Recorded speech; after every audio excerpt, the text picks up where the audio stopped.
show me how to promote language using ASL or sign language. Some parents might want to have more of a focus. I want you to show me how to promote spoken English using the devices that my child has. Some parents, they just want to know absolutely everything about their legal rights as far as a parent with a kiddo with a hearing loss and how that's going to impact them going through education. So there's so many different things that we do with those parents. Then the other thing that we do is we go into schools and we provide the support that those schools would need. So it could be maybe they need technology assistance. Maybe they need strategies to promote access to the curriculum, to the instruction. Maybe some of the providers don't know what to do. Maybe the speech language pathologist there has never had a deaf kid and they don't know what to do with them. Maybe the special education teacher who spends a lot of time with that child has no idea how to educate a deaf or hard of hearing child. So we spend a lot of time working with those school professionals and helping them as best we can. Any questions about that? Okay. So this is our mission. We call ourselves Partners in Educational Success. Because if you think about that, our mission starts very, very early. Why do you guys think that you're able to go to college right now and do well? What happened when you were little?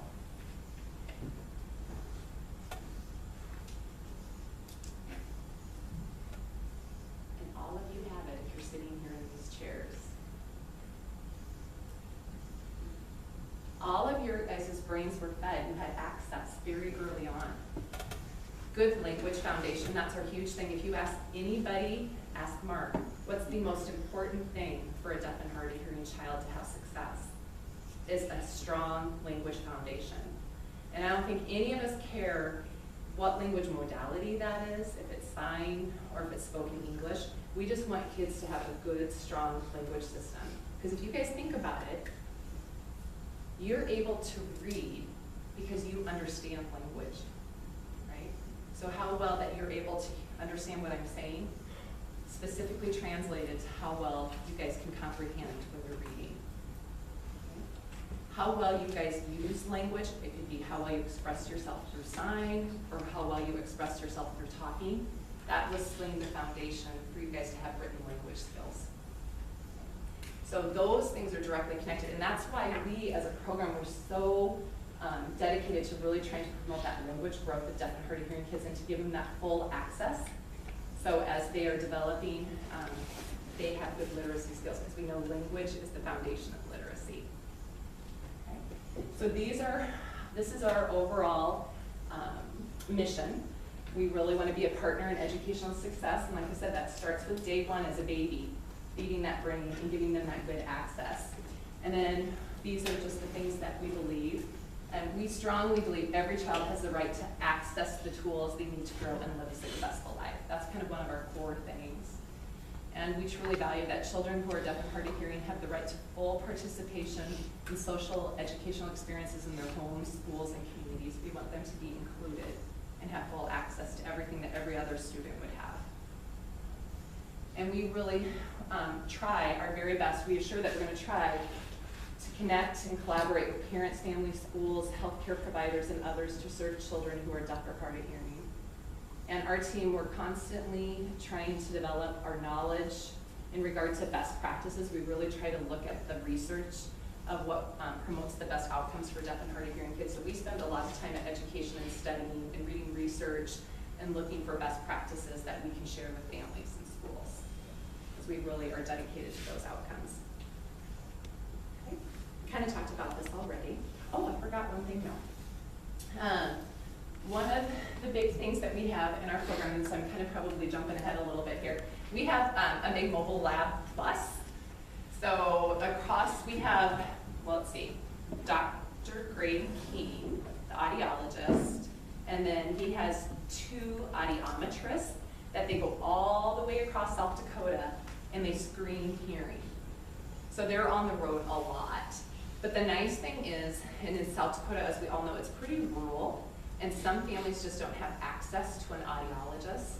And so this is an opportunity for us to identify kids who may otherwise have gone unidentified, right?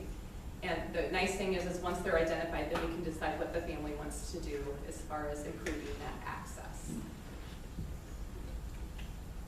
And here this is. Also, in addition, this is that big bus that I was telling you about. I don't even know how they drive that thing. Yes? So do they like go to a school, or they just advertise that they're going to a community? How does that work? Like the parent can bring the kid in, or that like it's a partnership with the school? How does that work? Good question with that. So the mobile lab actually partners with school districts. So they'll have some point of contact with the different school districts, and they'll arrange for what the school will tell us who they want tested. And then they just spend the day there. The thing is, they book up like a year, they're almost booked a year before the actual school year that we're in. I mean, they are constantly on the go. Where a parent can bring them in is we have 2 different audiological sites. So we have one in Sioux Falls that a parent can just call in and bring their child anytime that they want for hearing evaluation. And a lot of our families may have an audiologist that they see outside of South Dakota School for the Deaf, but what we really recommend is an annual hearing evaluation, just to see, where the child is at, see if we need to implement any more strategies or change anything for them. So they might go to their audiologist and then come to us in between. That's what we see quite a bit. So we have our Sioux Falls one, and then we recently got Dr. Carly Hemmingson out in Rapid City. So it's nice that we have those 2 different locations. And again, the thing with this, why it's so awesome, is it's a free audiological evaluation. And if you think about that, so many families in South Dakota are struggling financially and probably very low on their, what they have to get done would be a hearing evaluation. So this is something that we can have the child participate in and have it be no expense to the family, and then we can determine what needs to be done if a hearing loss is identified. So we're super proud of having that access for families across South Dakota.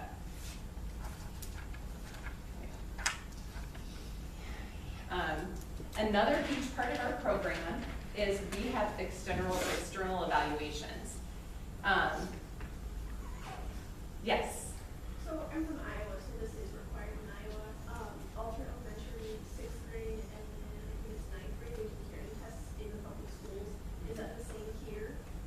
There are certain, I'm not exactly sure of when they have to do that. Our audiologist would be able to tell you, but there are certain grades that you do screen the hearing.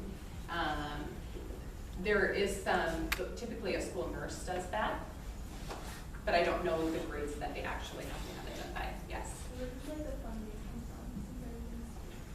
from? Good question with that. That's another good question.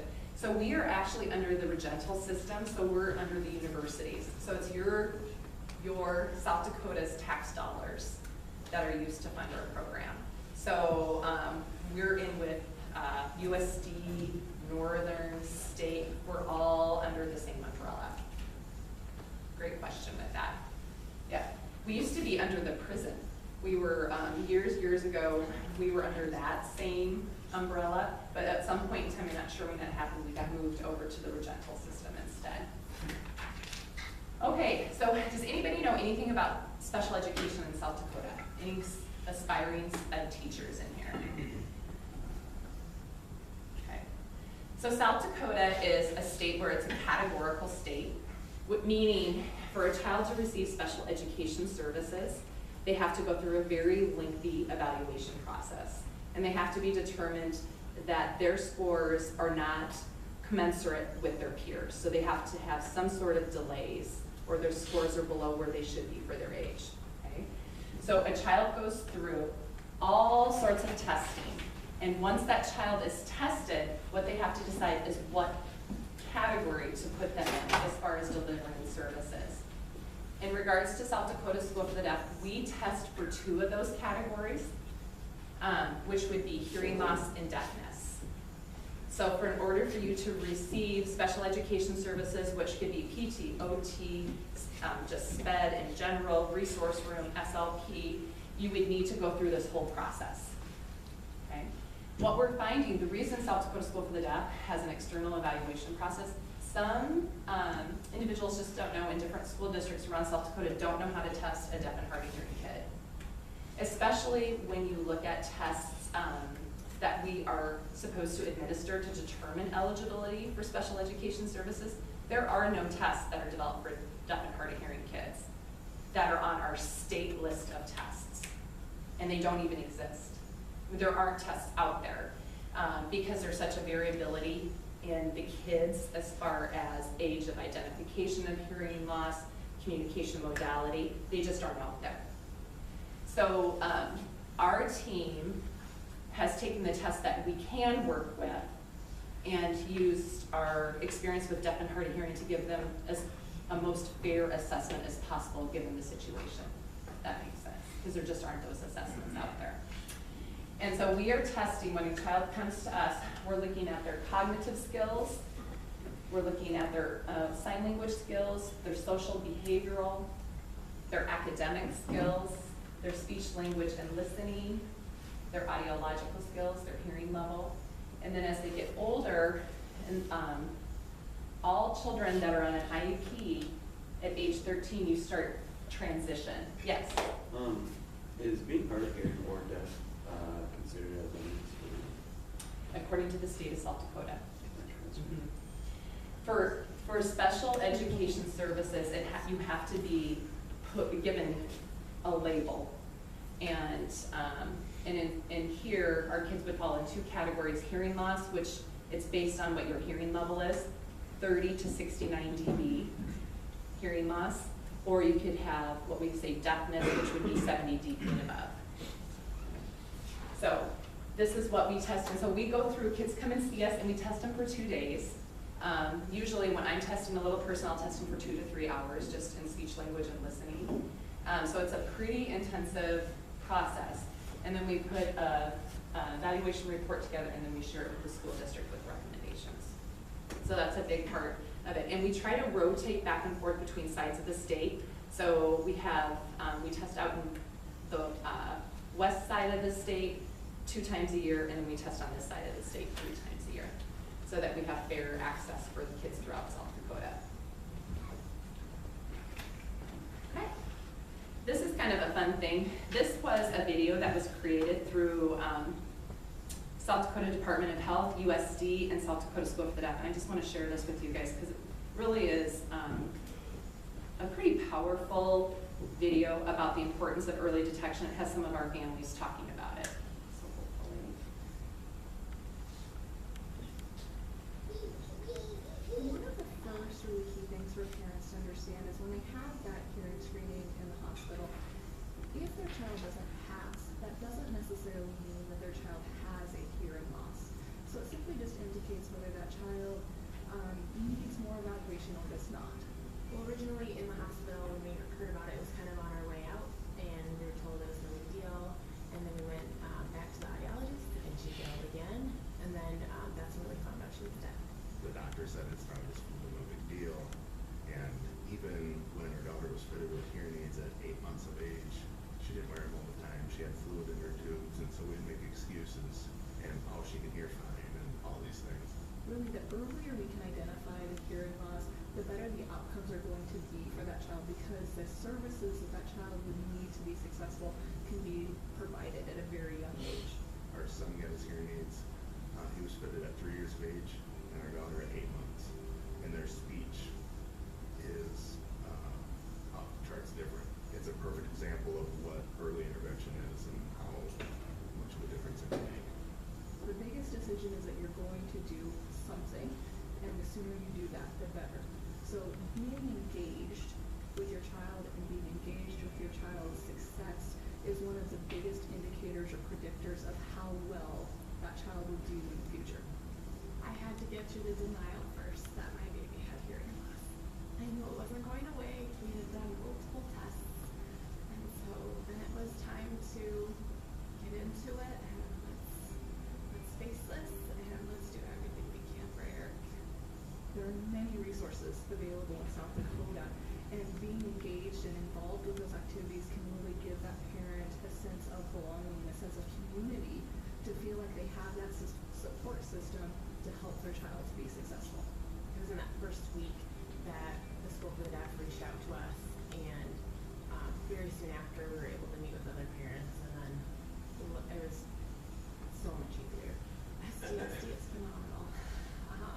Constantly making home visits when we need help, if they just want to follow up. After we follow up with our Mayo Clinic appointments, hey, how did they go? What did they say? They're always available. And through them, I've met other moms.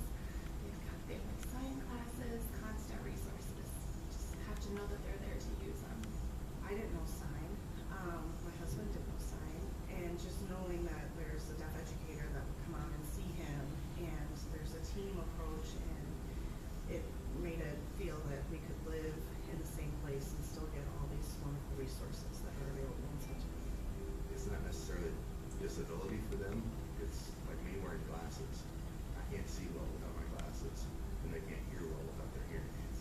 Really, I just want to tell parents everything will be okay. In the beginning, it is very stressful, and you don't know the outcome, but hard work and dedication and early intervention has been wonderful, and right now my daughter is doing very well with all of that. We know from our outreach consultants and all our people at Mayo that earlier is so key, and language acquisition is such a critical thing between 0 and 3 or 0 and 4. It's just earlier is so much better. Okay. So I love that, just kind of talking, I think it's always nice to hear from the parents and kind of see, a lot of them are pretty teary-eyed and they're very emotional talking about it. And one of those moms, and that was on that video, and she said I could share that she completely ignored us when we reached out to her for probably the first 7 months, because she was in such huge denial and just struggling with all of it. And as it turns out, she's one of our biggest supporters of our program, once that she just came to acceptance with what was going on. So very fun. But like they said, you know, one of the most important things is we just know early is key. And our big thing is we really want all babies to have a hearing screen before 1 month of age. That's how important this is. And to have a hearing evaluation before 3 months of age, and then we want to start early intervention before 6 months of age, right? So whatever modality that family has chosen, we're going to feed that brain with it. We're going to feed it with sign, we're going to feed it with oral language and or both, depending on what the family has chosen. Okay, and then we just know there's a lot of different educational needs for deaf and hard of hearing kids. One of the biggest things is incidental learning. Are you guys familiar with that concept? So it's kind of interesting. So college professors always like to think that, and teachers like to think that what you guys know is really comes from what they've taught you, right? But really what we know is what we do know, 90% of it we've picked up from just overhearing. Okay? Only 10% of it actually comes from direct instruction in a classroom.